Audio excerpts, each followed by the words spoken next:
اي مدرس فينا بيدخل جوه الفصل بيكون عنده مهام كتيرة بيعملها جوه الفصل. يعني هفتح الباب، هحط كتبي، همسح السبورة، هكتب على السبورة، هسكت الولاد، هشرح الدرس، هشوف الكراسات، هلم الواجبات.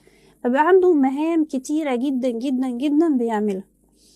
المهام دي بتمثل ضغط عليه، صح؟ طب تعالوا بقى نضرب عصفورين بحجر. ازاي نريح المدرس ده في أدائه للمهام الكتيرة اللي عليه، وفي نفس الوقت أفيد الطلبة وحسسهم بالانتماء والأهمية، واديهم أدوار ومهام يقوموا بيها جوه الفصل.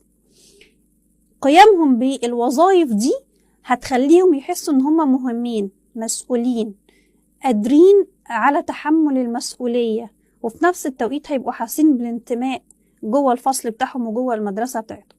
سؤالي